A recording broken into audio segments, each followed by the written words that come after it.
Amado irmão, estimado irmão, amigo desse nosso grupo de reflexão bíblica São Jerônimo, boas-vindas hoje, nesse dia 7 de janeiro de 2024, domingo. Domingo muito importante na festa da tradição cristã é a Epifania de Jesus, a manifestação do Senhor. E nessa manifestação do Senhor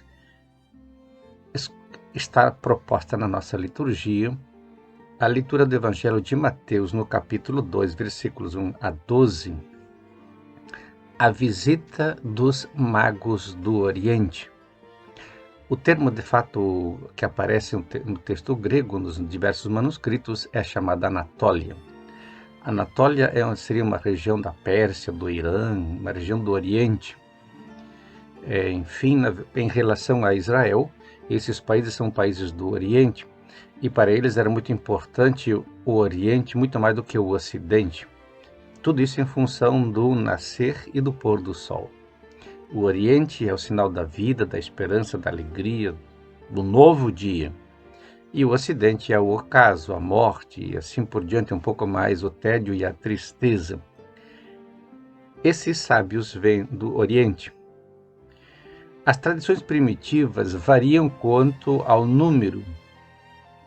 Algumas pinturas, alguns manuscritos entre os documentos armenos, gregos e sírios colocam alguns 2, outros 4, alguns 6, algumas representações colocam 12. E no século VIII, portanto, uma representação muito tardia, é que vai colocar o número de magos 3. Talvez fazendo uma representação, uma retomada do renascimento da vida, como acontece no Gênesis depois do dilúvio. Quando tudo estava perdido, Deus recomeça na humanidade com Noé. E acabado o dilúvio, então, os 3 filhos de Noé, Cão, Sem e Jafé, recomeçam a história da humanidade. E a partir deles, então, também teriam surgido as 3 grandes raças. Evidentemente que não há documentos científicos, e também hoje a ciência, digamos assim, discute a história das 3 raças, mas dentro de uma antropologia e uma cosmologia antiga, as 3 grandes raças compreendiam a universalidade dos povos. Então, essa representação de 3 magos do Oriente também representam a universalidade, segundo as profecias já de Isaías, de Miqueias e outros profetas, a universalidade do reconhecimento do Messias. Jesus seria reconhecido universalmente.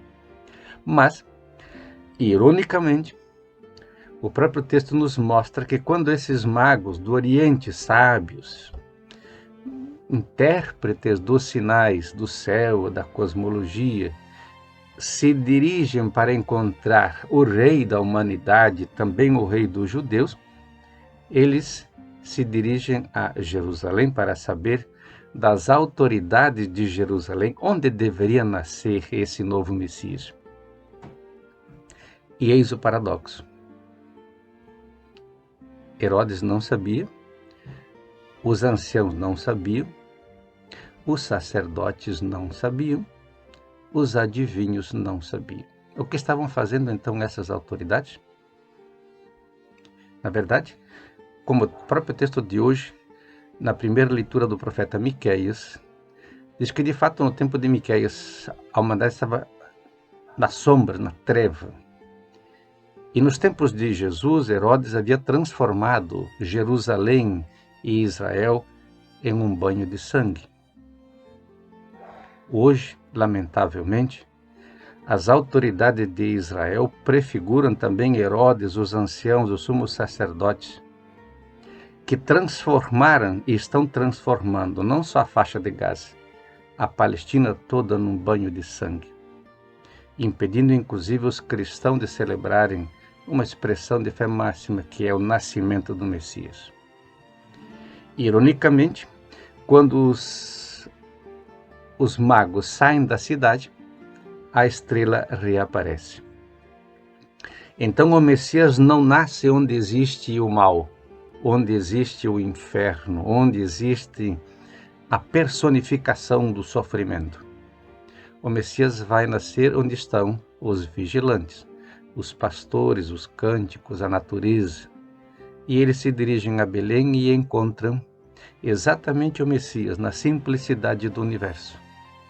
Como diria Jó, nu veio ao mundo e nu vai voltar. A expressão do despojamento total, daquilo que ele fez de sua vida.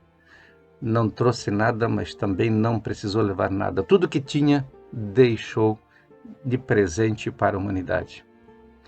E a família de Nazaré é de fato a ironia da prepotência, da ganância, da vaidade, da arrogância. E a simplicidade, a comunhão com a natureza, a comunhão com a cosmologia, a integração entre a natureza e a pessoa humana, a integração entre a pessoa humana, a natureza e o Deus Criador. Que esse espírito da beleza, do encantamento que provém do Natal, da manifestação do Senhor, possa estimular também a cada um de nós hoje a reencontrarmos a integração, a beleza e a graça das coisas, das pessoas, do cosmos com o Criador. Bom domingo.